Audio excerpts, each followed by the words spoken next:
a grabar para que podamos partir con la clase de hoy. Yo voy a dejar acá en el chat el link del video que vamos a revisar en caso de que alguno no lo pueda visualizar bien por acá. No creo, porque yo hoy día sí no voy a cometer el error de poner en mute el programa del Zoom para que sí se pueda escuchar el audio, porque en este caso no está el video con subtítulos, ¿ya? Así que hoy día sí no voy a cometer esa torpeza.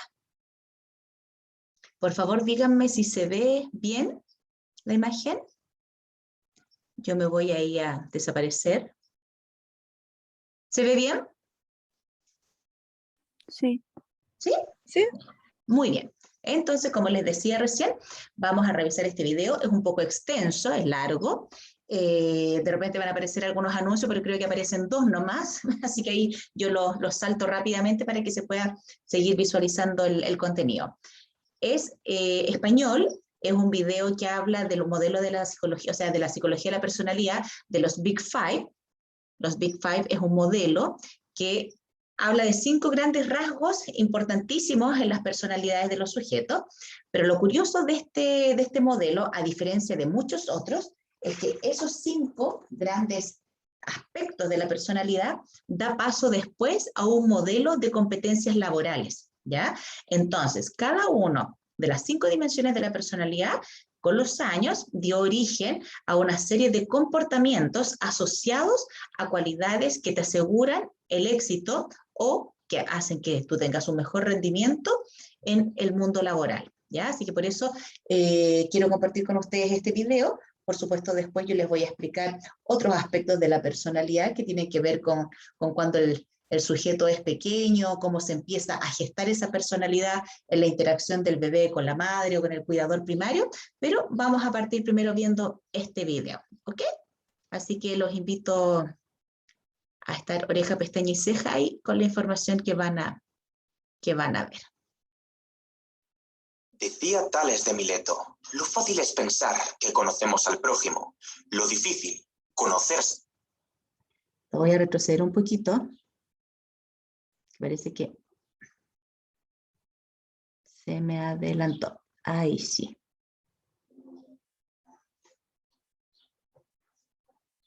Decía Tales de Mileto, lo fácil es pensar que conocemos al prójimo, lo difícil, conocerse a uno mismo. Si me preguntan a mí, al matemático griego no le falta ni un ápice de razón en dichas declaraciones.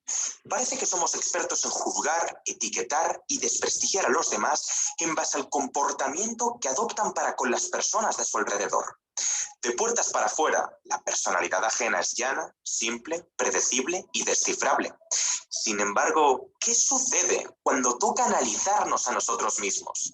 De repente, emergen de una selva fragosa y profunda complejísimos pensamientos, sentimientos y alegorías de todo tipo que tienen por objeto representar nuestra identidad.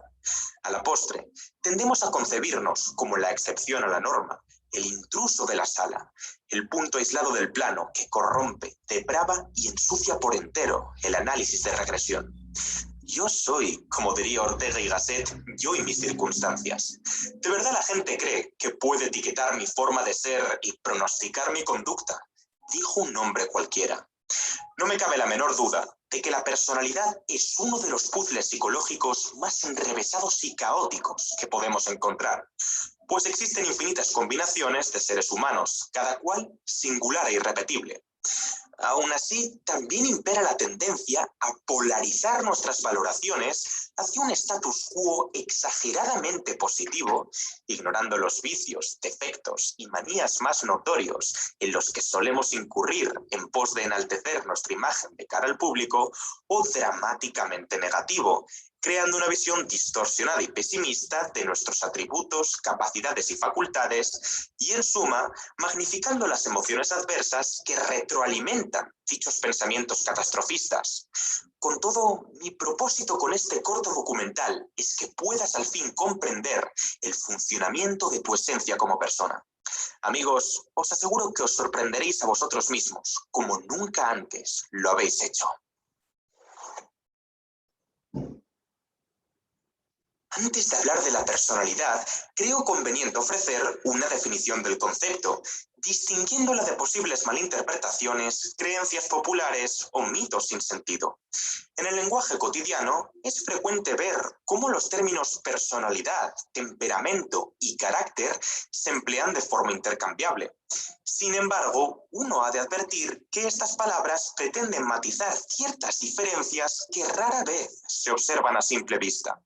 Por un lado, el temperamento es la disposición innata que nos impulsa a reaccionar de forma particular a los estímulos ambientales. Así pues, este hace referencia a la dimensión biológica e instintiva de la personalidad humana. El temperamento está determinado por la herencia genética, la cual influye de manera notable en el funcionamiento del sistema nervioso y endocrino, es decir, en la incidencia relativa de plurales neurotransmisores y hormonas. Estas diferencias a nivel individual dan lugar a variaciones en distintos rasgos y predisposiciones. Por ejemplo, la hiperreactividad del sistema nervioso simpático, o en palabras más simples, la facilidad con la que el cerebro entra en modo alerta, favorece la aparición de sensaciones de ansiedad y estrés.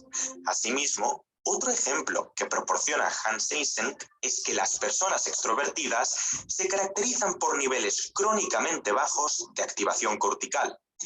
Por otro lado, el carácter es el conjunto de reacciones y hábitos de comportamiento que se han adquirido durante la vida. Dicho de otro modo, se trata del componente aprendido de la personalidad, ya que aparece como consecuencia de las experiencias que vivimos y la cultura en la que crecemos. Contrariamente al pensamiento común, no se manifiesta de forma absoluta e inexorable en la infancia, sino que pasa por diversas fases hasta alcanzar su completa expresión al final de la adolescencia.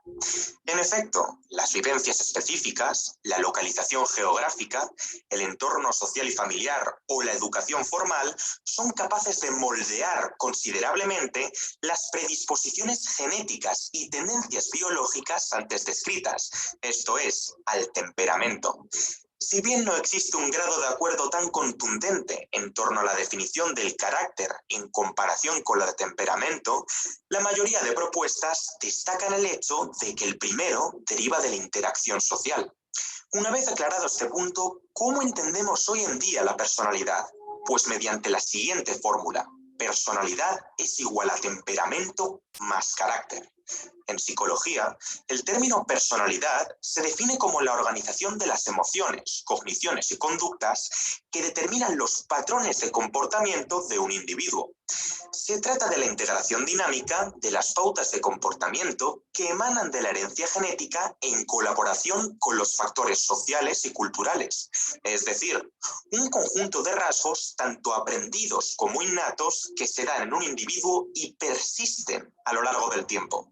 Es de vital relevancia recalcar este último punto. La personalidad ha de ser coherente en contextos distintos, de tal manera que el marco de actuación del sujeto en cuestión y su estado de ánimo se manifiesten repetidamente en escenarios cambiantes. Estarás de acuerdo conmigo en que sería injusto calificar a un profesor de iracundo solo por haberle visto enfadado en una clase, tachar a una nueva alumna de tímida porque en los primeros días no es capaz de romper el hielo, o enjuiciar a tu vecino de irresponsable tras irse de copas un viernes. Dicho esto, ¿es posible discernir qué aspectos de la personalidad pertenecen al carácter y cuáles son temperamentales? O sea, ¿mis ángeles y mis demonios son innatos o adquiridos? Sin duda, esta es la pregunta del millón. Siento desilusionarte, pero es francamente difícil distinguir de forma estricta en la actualidad si un rasgo peculiar, verbigracia, la obsesión, la dejadez o la adaptabilidad, es un pilar de nuestra naturaleza o, por el contrario, ha sido designado por el ambiente. Lo más habitual es que, en mayor o menor medida, ambas hayan ejercido cierta influencia en la constitución de dichos atributos. Es ahora cuando penetramos en el grueso del vídeo en aras de conocer en detalle aquellos aspectos de nosotros mismos que merecen ser estudiados. Evidentemente, uno se volvería loco si comenzara a inspeccionar los más de 4.504 adjetivos que Gordon Allport propuso para denotar rasgos relativamente permanentes y observables. Además, sería ineficiente proceder de esta manera, puesto que la mayoría de estas palabras contienen información que otros vocablos más generales ya recogen. A efectos prácticos, la diferencia entre los términos amable, majo y simpático es demasiado sutil como para incidir en ella a la hora de evaluar nuestra personalidad. En términos estadísticos, se espera que la correlación y la covarianza de estas tres variables sea mucho más elevada con respecto a la de simpático y curioso o la de amable y dominante. Esto es de sentido común. Si agradable y majo son epítetos similares, lo más normal sería que la gente responda afirmativamente tanto en el caso de que se les preguntara si se ven majos, como en el de si se consideran amables. El profesor Jordan Peterson realizó un apunte brillante. ¿Qué tan correlacionados tendrían que estar dos parámetros diferentes para que sea posible omitir uno de ellos al estimar la presencia de ambos? Y más importante aún, ¿qué adjetivos son más completos semánticamente hablando? O sea, ¿cuáles nos revelan más datos acerca del sustantivo? En su lugar, nos guiaremos por un sistema mucho más sencillo cuyo fin es agrupar rasgos independientes entre sí. Un año desafiante requiere oportunidades extraordinarias. Por eso creamos Open English Week, unos días especiales con 60... Es decir, que abarquen propiedades que pertenezcan a espectros dispares de la naturaleza humana. El psicólogo estadounidense Louis Goldberg diseñó el prestigioso modelo de los 5 grandes, o simplemente Big Five, una clasificación o taxonomía de rasgos de personalidad que analiza en profundidad la composición de 5 de sus dimensiones en su sentido más amplio, cumpliendo de este modo con la condición previa. Los 5 elementos principales forman el acrónimo OCEAN: factor O apertura, factor C o responsabilidad, factor E o extraversión, factor A o amabilidad y factor N o inestabilidad emocional. Sin más dilación, vamos con cada uno de ellos. Factor O, apertura. Todos conocemos a esa persona inquieta, ingeniosa y bohemia que busca constantemente vivir nuevas experiencias y concibe su futuro de forma bastante atípica con respecto al resto de la sociedad. El individuo con un alto grado de apertura se caracteriza por tener una relación fluida con su imaginación, apreciar el arte y la estética, romper con la rutina, desarrollar su creatividad y ser consecuente con las emociones propias y ajenas. Además, el prototipo del factor O suele poseer conocimientos sobre multitud de temas debido a su extrema curiosidad intelectual, lo cual les hace más propensos a adoptar creencias menos convencionales. Otra característica del estilo cognitivo abierto es una instalación para con el pensamiento en símbolos y abstracciones alejadas de la experiencia concreta. Así pues, es frecuente observar la apertura en músicos, filósofos, escritores, arquitectos, publicistas y diseñadores. Su opuesto es la cerrazón a la experiencia o el rechazo al cambio. Personas con puntuaciones bajas en apertura tienden a tener intereses más usuales y tradicionales. Ellos prefieren la llaneza, familiaridad y sencillez sobre lo complejo, cambiante, ambiguo y sutil, llegando incluso a considerar las artes y las ciencias con cierta suspicacia y mirar dichos emprendimientos con desprecio o falta de interés. En resumen, un sujeto que esté abierto a la experiencia diría algo parecido a: tengo ideas excelentes, empleo expresiones poco comunes, me lanzo hacia nuevas aventuras y soy de mente ágil a la hora de entender nuevos conceptos. Mientras que uno muy cerrado declararía: la abstracción mental no me interesa en absoluto, carezco de imaginación y no se me da nada bien aprender cosas nuevas. Factor C, responsabilidad. Estoy prácticamente seguro de que una proporción significativa de mi audiencia comparte conmigo este rasgo de la personalidad. También denominado diligencia o escrupulosidad, la responsabilidad es una tendencia a mostrar autodisciplina, establecer un orden concreto de procesos y prioridades y actuar de manera premeditada. Esta dimensión tiene sus bases en el autocontrol o fuerza de voluntad, una habilidad elemental en pos de la planificación, organización y ejecución de tareas. Por este motivo, el factor CES se traduce en cualidades como el detallismo, la meticulosidad, la industrialidad, la puntualidad y la confiabilidad. Eso sí, un apunte interesante es que algunos psicólogos prefieren separar la capacidad de programación y realización de actividades de la honestidad con los demás. ¿Por qué una persona responsable con sus quehaceres habría de ser sincera automáticamente? ¿Es que acaso no son dos terrenos aparte? Sí y no. Ambas respuestas serían válidas dependiendo del enfoque que utilicemos. La disciplina y el orden son, efectivamente, atributos cuya forma externa no coincide con la lealtad, pero su covarianza es lo suficientemente elevada como para que, a priori, los evaluemos en tándem. En cualquier caso, ya sabríamos cómo definir a un sujeto que destaque en esta área: concienzudo, voluntarioso, determinado, de propósitos claros, de acciones previstas, capaz de controlar sus impulsos viscerales y con una capacidad de concentración sobresaliente. En fin, no exagero cuando afirmo que más de la mitad de mi contenido tiene por objeto reforzar o erigir esta particular característica. La responsabilidad suele hacer acto de presencia en emprendedores, ingenieros, médicos, abogados, músicos o militares. En contrapartida, el polo opuesto es más laxo, informal y descuidado en sus principios morales, confundiendo la flexibilidad, el disfrute personal y la libertad con la negligencia, el desgobierno y la ociosidad. En definitiva, el testimonio de una persona con niveles estratosféricos de toma de conciencia sería bastante similar a: siempre estoy preparado, presto atención a los detalles, hago mis deberes de inmediato, soy partidario del orden y soy muy exigente con mi trabajo. Jamás olvido mis pertenencias, sigo un horario específico y me considero socialmente útil. De los 5 grandes rasgos de la personalidad, el factor C es, con una diferencia tronadora, el que mejor predice el éxito tanto en el ámbito de la salud como en el profesional y económico. Factor E, extraversión. ¿Por qué hay quienes se sienten a gusto al estar constantemente estimulados por los demás y en cambio otros individuos que tratan de limitar un poco más la presencia de terceros o directamente optan solo por su propia compañía?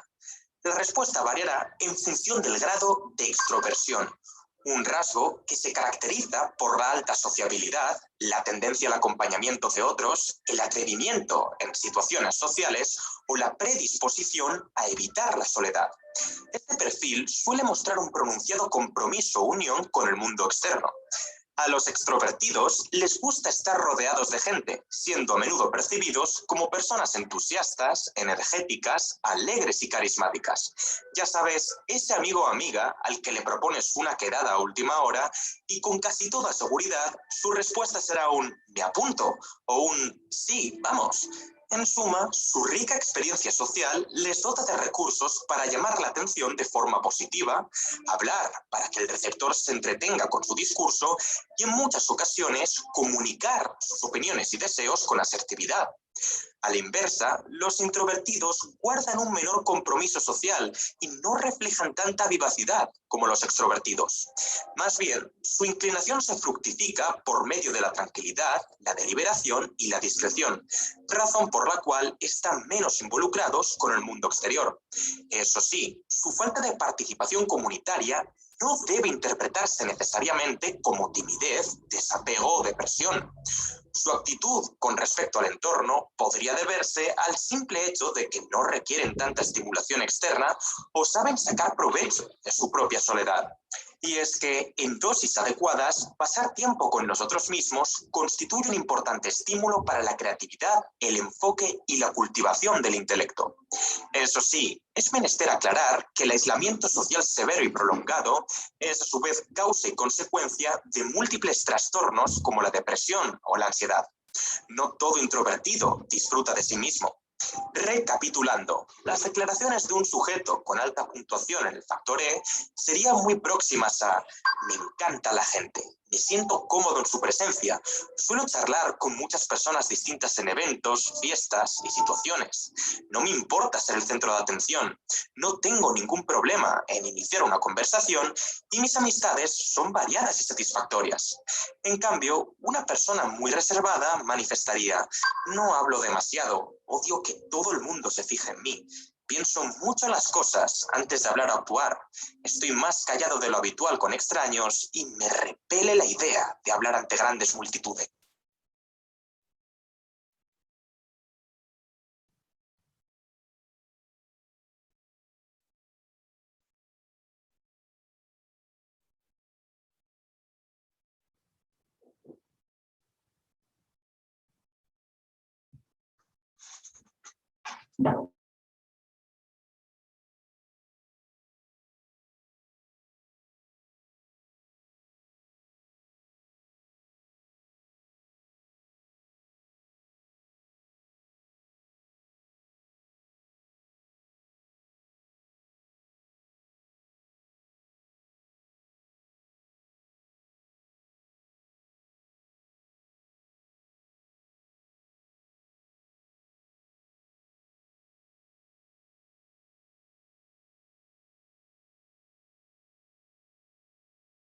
Profe, por si acaso se detuvo el video.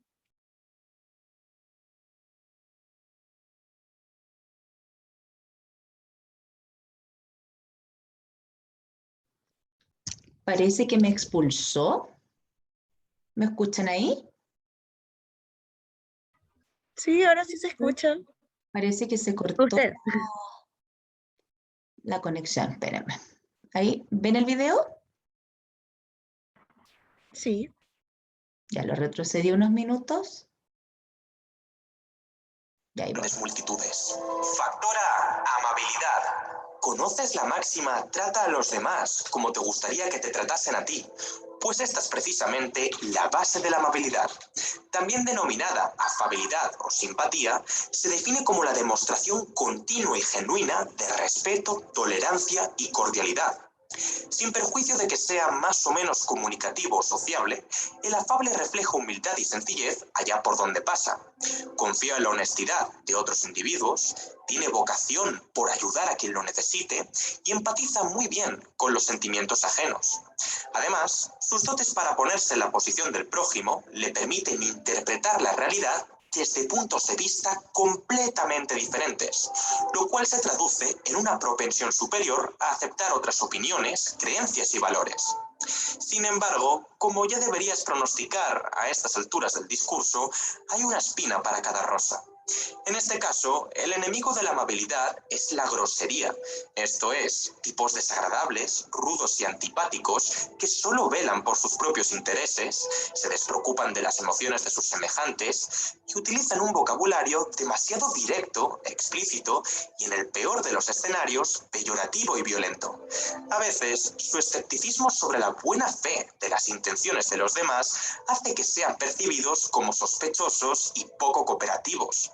A grandes rasgos, lo que una persona amable enunciaría se asemejaría a: estoy francamente interesado en mis amigos, familia e incluso conocidos. Simpatizo con lo que sienten. Procuro que se sientan a gusto conmigo y me tomo el debido tiempo para escuchar y suplir sus necesidades. Al contrario, un ente desapegado confesaría: no me importa insultar a la gente, faltarles el respeto, responderles de mala gana o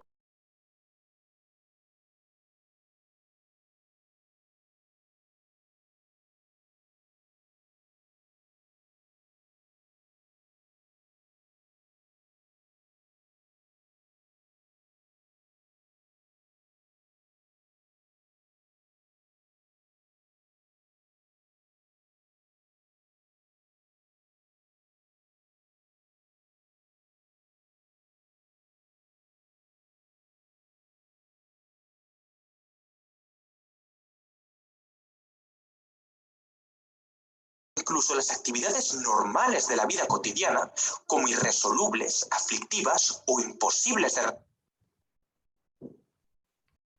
Parece que estoy con serios problemas de internet, chiquillos, porque segunda vez que me bota. ¿Me escuchan? Sí. Ya ahí Sí, sí se escucha. retrocedí pocos minutos. pero yo no lo visualizo desde como lo ven ustedes. ¿Qué les aparece a ustedes en la pantalla? ¿Como que se cierra la sesión o se pierde conexión? ¿Qué les aparece? Como que deja de compartir pantalla o algo así. Como que dejo compartir pantalla. Solamente eso. Ujú. ¿A ustedes les sale que estoy grabando? Les pregunto porque como no tengo la misma Sí, visualización, ya, perfecto, ya, seguimos entonces.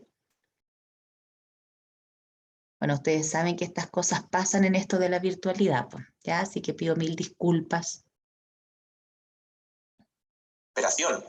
Así como a sufrir ciertos trastornos mentales como el de ansiedad o depresión. Según la teoría de la personalidad de Eysenck, publicada en el año 1967, el factor N está interconectado con la baja tolerancia a las presiones o estímulos externos de carácter negativo, de suerte que las personas con una volatilidad emocional significante presentan una percepción sesgada al valorar situaciones intrincadas, inesperadas o difíciles, incluso las actividades normales de la vida cotidiana como irresolubles, aflictivas o imposibles de resolver.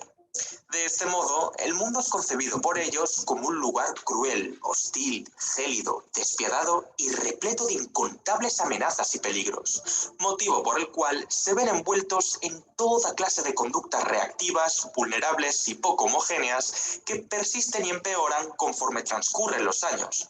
Por otro lado, la ausencia, y repito, ausencia de neuroticismo, se da en los individuos más estables, sosegados, resilientes y optimistas, es decir, aquellos cuyo comportamiento tiende a la homogenización independientemente de las vicisitudes a las que deban enfrentarse en un momento concreto. Empero he de clarificar que este último apunte en relación a las personas estables no pretende denotar la inexistencia absoluta de las emociones desfavorables previamente mencionadas, sino que éstas desaparecen en un periodo de tiempo bastante más corto y ni muchísimo menos ocasionan perjuicios de tan nefastas consecuencias para su salud mental. Por consiguiente, el juicio de los sujetos con alta puntuación en neuroticismo se sintetizaría en: me irrito, frustro, estreso, entristezco, asusto y lamento fácilmente. Me preocupa todo en exceso y tengo cambios de humor muy asiduos y pronunciados en comparación con la gente de mi alrededor. ¿Cómo puedes comprobar en qué medida se presentan en ti cada uno de los 5 grandes rasgos de la personalidad? Mi recomendación personal es que realices el test psicológico que adjuntaré en la descripción del vídeo, el cual te revelará las respectivas valoraciones en relación al modelo Big Five en aproximadamente 15 minutos. Aunque lo cierto es que muchos de vosotros ya intuiréis sin percance alguno cómo se canonizará cada atributo expuesto antes de responder a las preguntas del cuestionario. Nada más concluir con él, me encantaría que compartieras tus resultados en la caja de comentarios. Ahora bien, ¿de qué forma deberían interpretarse? ¿Implica la abundancia o escasez de un rasgo concreto una mejor adaptación al entorno o, por contraste, menor funcionalidad y bienestar? Pues esto dependerá, como es lógico, del factor Ocean en cuestión y su manifestación. Por un lado, la corriente absolutista demarca el escenario idílico como la maximización o la minimización de cada rasgo en función a los efectos que cause sobre la vida de las personas en agregado. En resumidas cuentas, la apertura, responsabilidad, extraversión y amabilidad son valoradas positivamente, mientras que el neuroticismo se considera poco deseable. Según esta visión, la combinación perfecta hacia la cual uno debería tender sería similar a lo que estás observando en pantalla. Cuanto más O, C, E y A y menos N, mejor. Sin embargo, yo considero que esta concepción es extremadamente simplista y está muy polarizada hacia los extremos de la escala, motivo por el cual es rechazada por gran parte de la comunidad de psicólogos a escala internacional. Si bien muchos de ellos concuerdan en que existen organizaciones de los 5 rasgos que arrojan mejores consecuencias que otras en los diversos ámbitos de la vida práctica, eso no quiere decir que sea una y solo una la estructura que ha de tomarse como modelo a seguir o canon de la personalidad. A saber, si nos dieran a elegir entre casarnos con alguien inestable, cerrado, irresponsable, apático y asocial, o con una persona más estable, curiosa, diligente, simpática, sociable e idéntica físicamente a la primera, creo que la respuesta sería muy evidente. Por otro lado, la corriente personalista, o como la denominaría yo, aristotélica, decreta que aproximarse hacia un lado específico de la línea no siempre es favorable. En palabras más sencillas, más factor O, C, E, A o N no siempre equivale a mejor.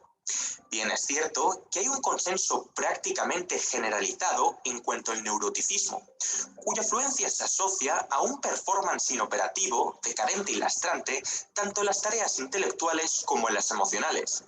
Sin embargo, el análisis no es tan clarividente en cuanto al resto de rasgos se refiere. ¿Recordáis el principio de aurea mediocritas de Aristóteles? Los que hayáis visto el corto documental de la Media Dorada, sabréis que, según él, la virtud moral se encuentra en el término medio entre dos extremos viciosos. Y ojo, medio no es igual a mediano, es decir, no tiene por qué ubicarse en la mitad exacta de la línea. Me explico. En algunos rasgos, el problema reside en la interpretación que llevamos a cabo. Tomemos como ejemplo el de la extroversión.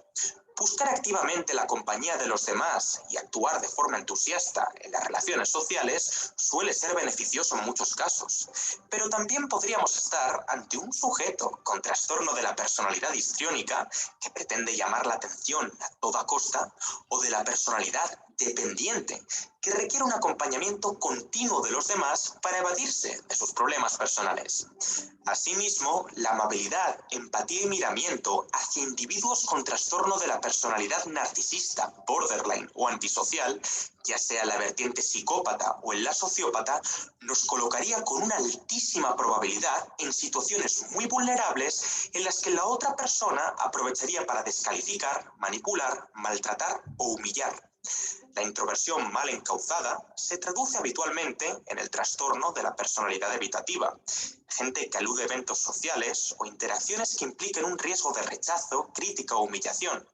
Así como la antipatía puede deberse al de la personalidad paranoide, un patrón generalizado de desconfianza injustificada hacia todo el mundo al percibir las intenciones ajenas como malignas y sospechosas. No obstante, como expuse con anterioridad, la soledad presenta numerosos beneficios si se modera con exposiciones razonables de interacción social. Yo mismo me sitúo en el centro exacto de esta escala, y este resultado no me extraña en absoluto. Me gusta compartir momentos con grupos más numerosos, conocer gente nueva y dar conferencias en público, al tiempo que detesto con toda mi alma los eventos multitudinarios y requiero cierto aislamiento, incomunicación y silencio para concentrarme en escribir los guiones de mis vídeos de manera más creativa. En otros rasgos, el problema se sitúa en la mera intensidad de la escala. El caso más típico es el de la responsabilidad, cuyo exceso deriva en el trastorno de la personalidad obsesivo-compulsiva, una preocupación extrema por las reglas, el orden y el control. Si el sujeto no da cabida a cierta proporción de espontaneidad, flexibilidad e improvisación sobre sus normas hiperexigentes y rígidos estándares, acabará frustrado, nervioso, deprimido por no ser capaz de cumplir con todos ellos. Algo parecido sucede en relación a la apertura. Estar inmersos en una caza constante de lo novedoso, abstracto e intelectualmente demandante, sin dejar lugar a la sencillez de las pequeñas cosas de la vida, es la receta perfecta para el distanciamiento, al percibir a gran parte del núcleo de amigos y familiares como personas poco interesantes o a las actividades más ordinarias como una pérdida de tiempo. Es muy importante aprender a desconectar de la erudición y la creatividad y diseñar una zona de confort, sí, has oído bien, zona de confort, en la que uno pueda recargar las pilas. Dicho esto, la conclusión del ensayo es que la personalidad humana es increíblemente aparatosa y extensa. No se puede afirmar que una cualidad específica es siempre buena o mala. Ahora, me corresponde aludir a una pequeña cita a modo de despedida. Todo el mundo tiene sus luces y sus sombras, pero solo unos pocos son capaces de distinguirlas.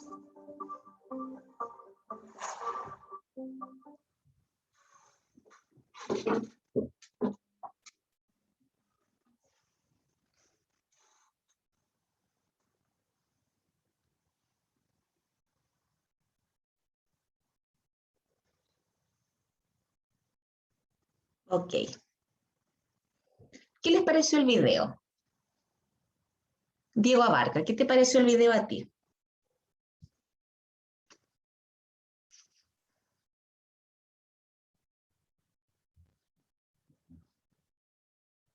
¿Estás, Diego, por ahí?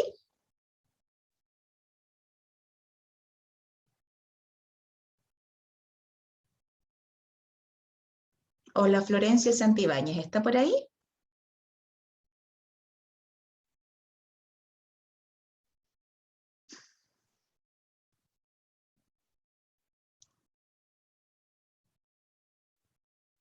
No hay nadie. ¿La Antonia González está por ahí?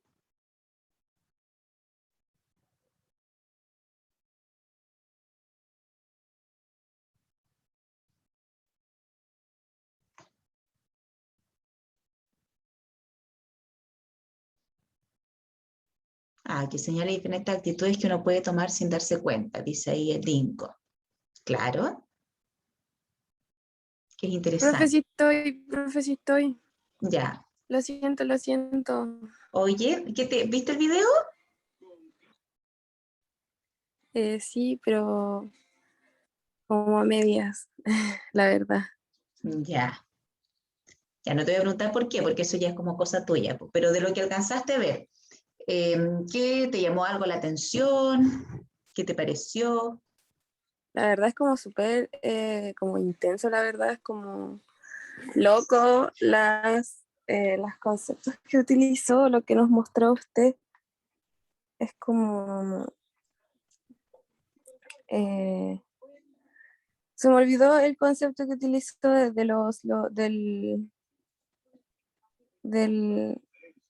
profe, ¿cómo fue el que habló ¿Del modelo, dices del tú? no, De un no, neuro... no, no, el que habló,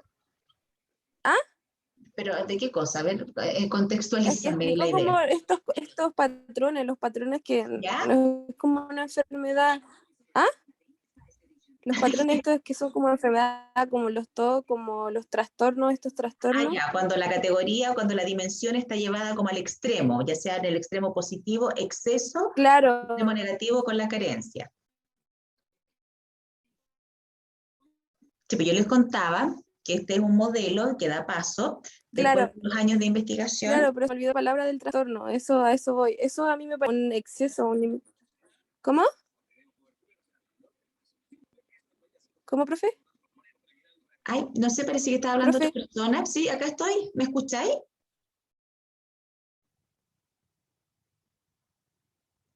¿Me escucho o no me escucho? En realidad, que parece sesión de espiritismo esto. Perdón que me ría. Bueno, voy a grabar a la lo clase mejor porque parece que estamos como con momentos en que de repente se desconecta y después se conecta la señal, ¿ya? es que a lo mejor alguien sí habló, no sé. Ah, ya. Oye, la la Catalina Paz de Jesús Arancía decía que había encontrado re intenso el video y que ya se había autoevaluado. Bueno, ahora lo que yo les quiero complementar, y que les decía hace un ratito atrás, de que este modelo a mí me parece súper interesante porque es de los modelos de la personalidad que es como bien útil en la actualidad.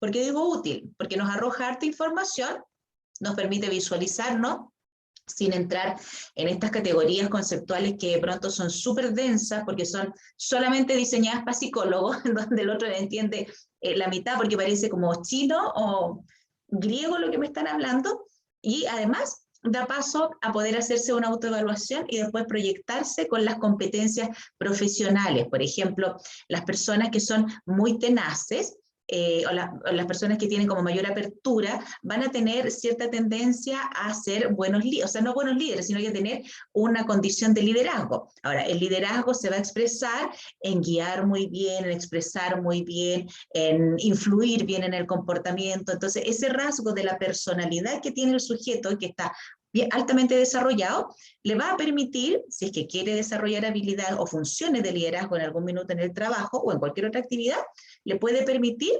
desempeñarse bien, ¿ya? Ahora, todo esto que vimos recién en el video tiene algo que está mucho más a la base, que es más constitutivo. ¿Por qué? Porque resulta que nosotros cuando nacemos, nuestra primera interacción es con nuestra madre, ¿ya? La madre biológica. Ahora, muchas veces los niños son dados en adopción o la mamá fallece, entonces se hace cargo del pequeño una abuelita, el papá, algún tío o alguna institución. Pero el punto es que la primera vinculación afectiva del niño se da con alguien que es significativo a nivel simbólico. Y mucho de la estructura de personalidad de ese primer cuidador del niño se va, lamentablemente e inconscientemente, a transmitir hacia la pequeña personita. Ejemplos: una mamá depresiva, con estructura de personalidad depresiva. Ojo, que la depresión en las estructuras de personalidad no es que la mamá esté siempre achacada, acostada, triste, llorando, no. Tiene una estructura mucho más dura, más rígida, más apática, pero la construyó ¿por qué? Porque cuando es bebé y se relaciona con su madre o con su primera figura de apego, la figura de apego es evitativa, no lo mira, no lo acaricia, lo deja como un poquito botado. Si la guagua llora, no acude rápidamente a que el bebé resuelva, por ejemplo, su malestar, ya sea como falta de alimentación, o que lo muden, o que lo acojan y lo acunen porque necesitan cariño. Entonces el niño vive irritado porque, y siempre llora porque obviamente el adulto no hace una conexión emocional con él. Entonces el niño se entra en desesperación, la guaguita entra en desesperación. Y en algún minuto, a la medida que va creciendo, empieza así como inconscientemente a darse cuenta que la mamá no lo pesca pues, emocionalmente. No hay una conexión, ¿ya? Entonces el niño empieza a ser evitativo con la madre. Es decir, como la madre no lo pesca, la madre no se acerca, el niño también la empieza a rechazar y también se distancia. Entonces empiezan a ser niñitos súper solitarios, medios como tristones, que por todo critican, nada encuentran bueno, porque ahí se van mezclando las dos variables. La variable, por una parte, genética, que tiene de la herencia genética de la madre, pero por otra parte la variable del contexto, en donde la madre no hace conexión emocional y en donde la madre también tiene un comportamiento que es de queja, de crítica, de nunca estar alegre, de todo encontrar lo malo. Entonces el pequeño ser se convierte como en un viejo chico que reproduce el comportamiento de la madre, ¿ya? Entonces son niños peleadores, mal genio, que no interactúan mucho con los otros niños, que todo le molesta de los otros niños, pero claramente tiene que ver con este proceso de construcción del vínculo que no logra afiatarse con la madre por las características de la madre, ¿ya?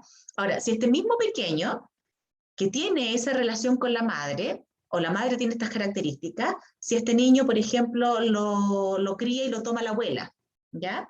Y está la mamá presente, pero es la abuela la que le hace cariño, la que juega con él, la que lo acaricia, la que lo muda, la que lo acuna. Obviamente el niño va a revertir el vínculo y no lo va a tener con la madre, lo va a tener de manera mucho más intensa con la abuela, porque es la abuela la que le está entregando esa gratificación. Ahora, lo importante es que la abuela permanezca por lo menos unos 10 años en la vida del niño, para que el niño pueda consolidar esos rasgos que tiene la abuela y que no tiene la mamá. Ahora, es difícil que la mamá, la abuela vaya a tener rasgos tan positivos diferentes a los de la abuela, o sea, los de la... A ver, esperen, para ordenarlo. Por lo general, el mamá cría un niño, ese niño se transforma en un adulto, si es una mujer, en algún momento puede ser que también se transforme en mamá, y vamos a ir como reproduciendo un poco el patrón, tanto en aspectos genéticos como en aspectos conductuales. Pero pudiese ser de que a lo mejor una mamá, pensemos en la abuela tuvo una historia de crianza diferente con su propia madre. Entonces a lo mejor esa abuela es contenta, es alegre, es más segura de sí misma, pero al momento del nacimiento de su propia hija hace una depresión o le ocurren eventos que son un poco traumáticos y en la relación vincular con su propia hija hay como una modificación, ¿ya? Entonces después esa hija va a tener a su propia guagua, pero va a operar con el patrón medio depresivo, pero que no es el mismo de la abuela. ¿Ya? ¿Por qué? Porque la abuela vivió un evento traumático, por ejemplo, una infidelidad del marido, o le dio una depresión postparto, algo ocurre, pero no es que la abuela sea depresiva, ¿ya? Entonces, por eso es tan complejo el mundo de la psicología, porque nunca te puedes explicar el origen de la conducta humana por una sola variable, sino que son un conjunto de situaciones y de variables que ocurren en un momento determinado, particular, contextual que hacen que un pequeño tenga o no ciertas características. ¿Me explico? Voy a dar otro ejemplo. Hay mamás que son muy ansiosas, por ende nace la guagua, y a diferencia de la madre depresiva que lo evita, la madre ansiosa está todo el rato encima del bebé, ¿ya? Le da pechuga cada rato, lo muda cada rato, lo hace dormir a cada rato, y al final sobreestresa al niño, porque el niño lo que quiere de repente es paz y tranquilidad. Entonces, empieza después a crecer este niñito y la mamá siempre ansiosa le transmite la ansiedad al niño, ¿ya? Entonces, lo está apurando, lo está presionando, le está diciendo que las cosas que tiene que hacer las tiene que hacer como ella dice, lo cuestiona, lo desafía, que esto que hiciste estuvo mal, que tiene que ser más perfecto, mamá medio obsesiva, que lávate las manos, que acuéstate, que dúchate. Entonces, el cabro chico, ya desde guaguita está conviviendo con esta mamá, y esta mamá tiene esos rasgos de estructura de personalidad, y ya después el niñito empieza, obviamente por una carga genética, al igual que el caso anterior, y por la variable del ambiente, empieza a construir su propia personalidad similar a la de la madre, ¿ya? Por eso a veces es bueno que los niños chiquititos interactúen también con otros adultos, o sea, que ojalá el papá esté presente, que haya un abuelo presente, cosa que el niño, en la dinámica contextual de la familia, se le puedan presentar distintos patrones de comportamiento, aunque haya una carga genética y haya un vínculo que es mucho más intenso y más estrecho con su cuidador o cuidadora, pueda ir observando otros comportamientos. Me acuerdo que una vez una persona me hablaba de su papá, un varón, y me decía que su papá de repente era como medio creído, medio sobrado, como que siempre se daba ínfula, y era como bien pesote. Ay, perdón, los gatos todavía están en agosto. Bueno, la cosa es que yo le decía, bueno, ¿y qué pasó contigo que tú no adquiriste como ese tipo de comportamientos del papá? Entonces me decía que él tenía un abuelo que era muy significativo para él, y que el abuelo le decía, oye, ¿sabes qué? Mira, pucha, tú ves como tu papá, tú ves como es tu papá con tu mamá, tú ves que eso que está haciendo tu papá no está bien porque descalificó a tu hermana. ¿Tú ves? Entonces el niño, si bien adoraba a su padre y lo quería mucho y tenía muchas cosas del papá, el abuelo le había ayudado como a modelar la conducta para que no fuera igual de papá-nata de cómo era el papá. ¿Me explico? Entonces, hay hartos comportamientos que los seres humanos vamos, bueno, adquiriendo de manera genética y que después se expresan en función de la definición del ambiente. Yo les hablaba de la mamá ansiosa, les hablaba de la mamá depresiva, hay mamás que son fóbicas, en donde la mamá, todo es temor, no vayas a ir a la esquina, no vayas a desabrigarte, te pueden atropellar, no juegues con tales niños, te puedes caer, y obviamente que la mamá también, aparte de transmitir toda esa fobia a todo lo que es del entorno, la mamá también se vive a sí misma como alguien súper frágil, po. Ella también le tiene miedo a todo, ella también es súper asustadiza, pero en los fóbicos se da una cosa que es bien como extraña, porque son súper asustadizos, pero ellos se sienten, son como bien quebrados, bien sobrados, porque además el entorno que los ha asustado tanto, lo hacen sentir al niño, cuando es pequeño, que es como frágil, que hay que cuidarlo, que todos lo quieren, que él es tan especial, entonces que por eso están todos preocupados, que todos lo aman. Entonces el niño tiene como una distorsión pues, entre la cercanía y la lejanía, porque me quiere tanto, que me cuida tanto, que me asfixia. ¿Ya? Pero después yo necesito distancia, entonces me alejo de la mamá o me alejo de la abuela que es fóbica, y yo también tengo el patrón fóbico, y después me siento desprotegido, pues entonces necesito buscar esa cercanía.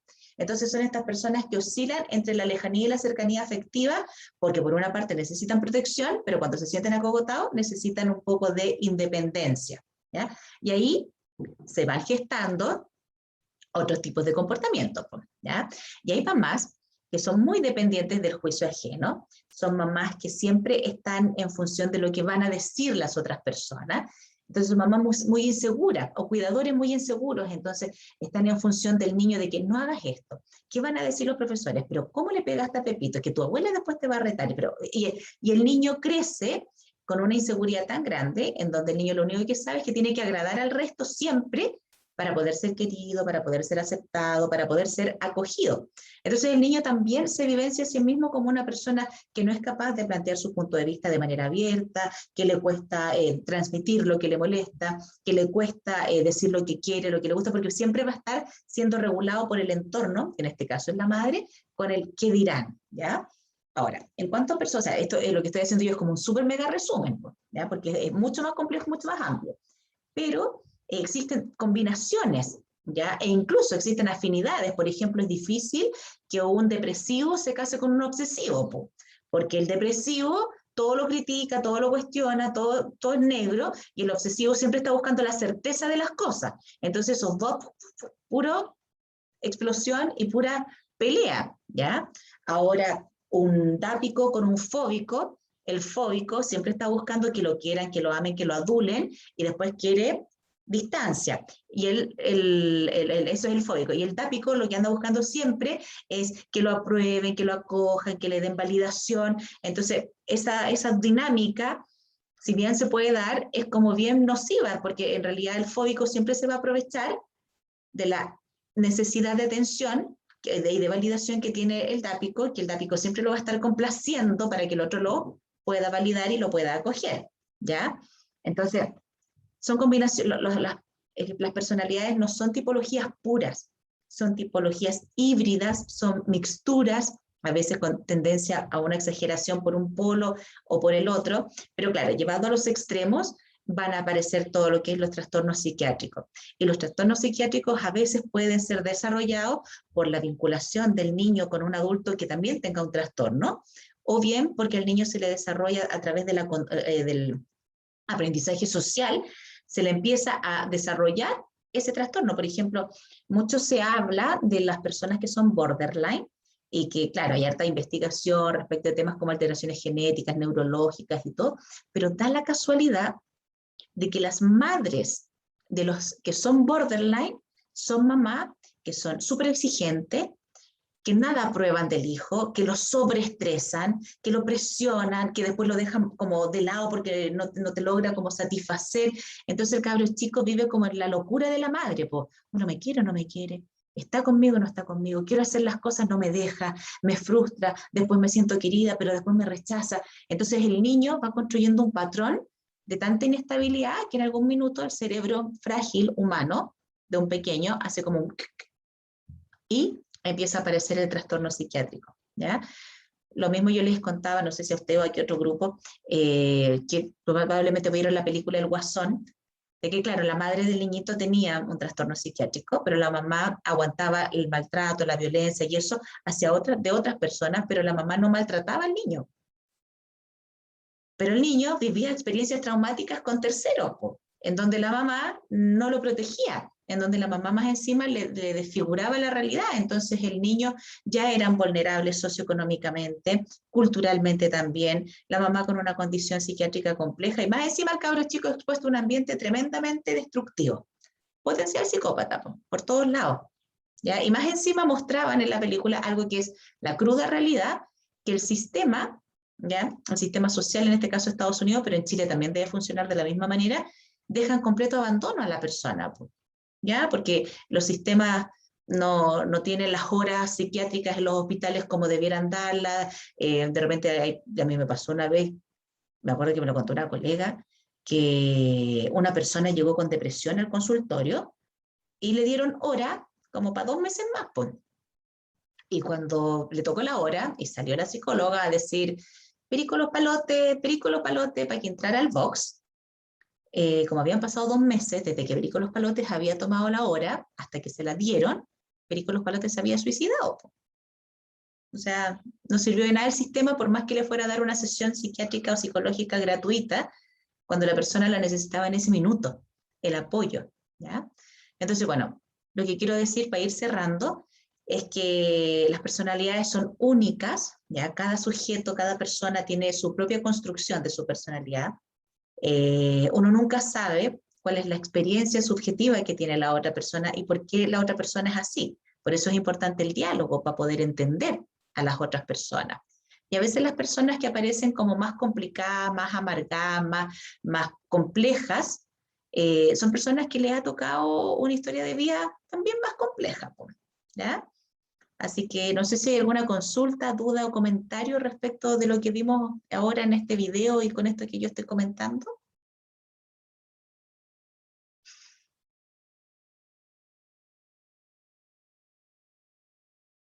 ¿No?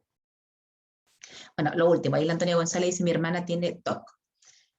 Bueno, hay personas que a veces son criadas en un sistema que es muy exigente, por ende, y que nunca todo está perfecto. Entonces el niño crece con una autoexigencia y en algún momento aparece ese clic de la exigencia, incluso como automaltratadora, en donde tengo que hacerlo todo bien y me tengo que cerciorar y después empieza a aparecer en otro tipo de comportamiento. Es que hago el aseo compulsivamente, chequeo a cada rato las cosas, trato de hacerlo perfecto, ando siempre buscando la certeza de cómo hacerlo mejor. Y muchas personas que tienen como ciertos como cuadros o alguna patología, no psiquiátrica así grave, pero una patología media complicada, que sobre todo le dificulta la relación social, esa persona igual sufre, porque esa persona... Sí, profe. ¿Ah? Sí, incluso fue por mi mamá de chiquitita. Ah, Y ahora ¿viste? está en tratamiento, sí es grave lo que tiene, pero como usted decía en clase, fue por su crianza, por todo eso, por la perfección, por Sí, cómo mi mamá la... y es complicado porque, por ejemplo, los padres, después cuando ustedes sean papás, todos los papás de alguna manera, bueno, hoy en día no, porque hay un montón de papás que no, que quieren que el cabro solamente sea feliz. Entonces quieren que sea tan feliz que no hay responsabilidades, no hay nada. Entonces el cabro es como desbocado, pues se van como al otro extremo, ¿ya? Pero la mayoría de los padres busca que su hijo sea adecuado, ¿ya? Que haga las cosas adecuadamente, que se comporte adecuadamente, que caiga bien, que le vaya bien en el colegio, pero no todos los niños son iguales a otros. Incluso tú puedes tener 4 hijos y te vas a dar... Yo tengo 3 hijos, el de 20, el de 9 y la de 6. El de 20 es extrovertido, es súper sociable, es súper emotivo, llora hasta con la película de dibujos animados. El de 9 es como rabioso. Es como rabioso, se enoja con facilidad, cambia de temperamento, de repente está súper bien y de repente le da los locos porque a lo mejor de algo se acordó y cambia, pero es cariñoso, también es sensible, es amoroso, es bien rico, pero es medio rabioso.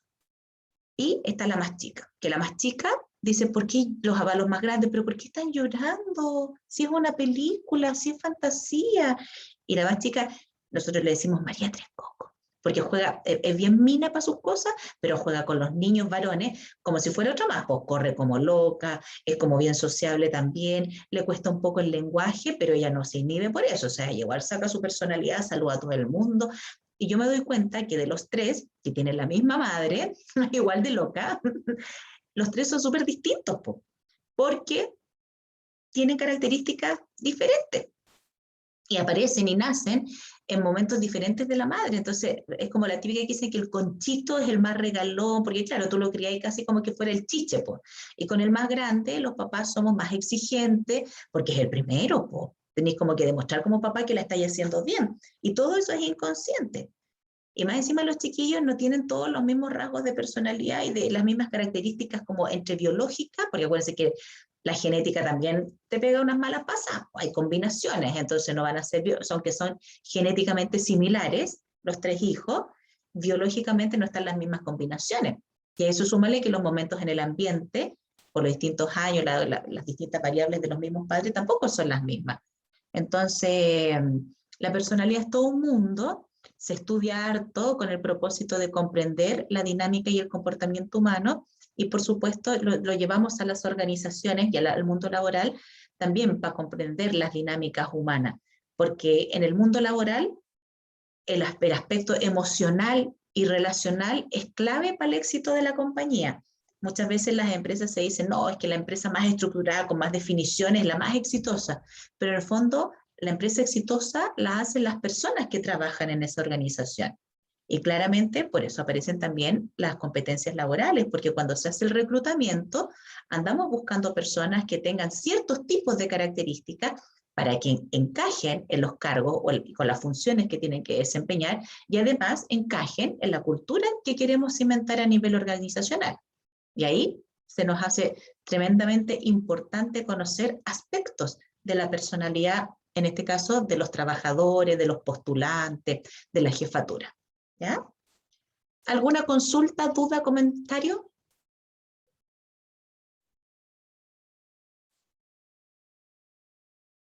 ¿No? Ok. Voy entonces a terminar la clase. Recuérdenle a sus compañeros que la clase queda grabada en el canal de YouTube, que en el aula virtual está donde está el título, el enlace, y ustedes en el fondo lo que tienen que hacer es ir a mis videos y buscar la fecha en la que faltaron a clases, y viendo la fecha, ahí va a estar la clase que les corresponde según el día. Están guardados así como clase 28 de septiembre, sección 3, Viña del Mar. Clase 27 de septiembre, sección 1, Viña del Mar. ¿Ya? De chiquillos, quedamos hasta acá entonces, que estén súper bien, nos vemos si Dios quiere la próxima semana. Chao, profe.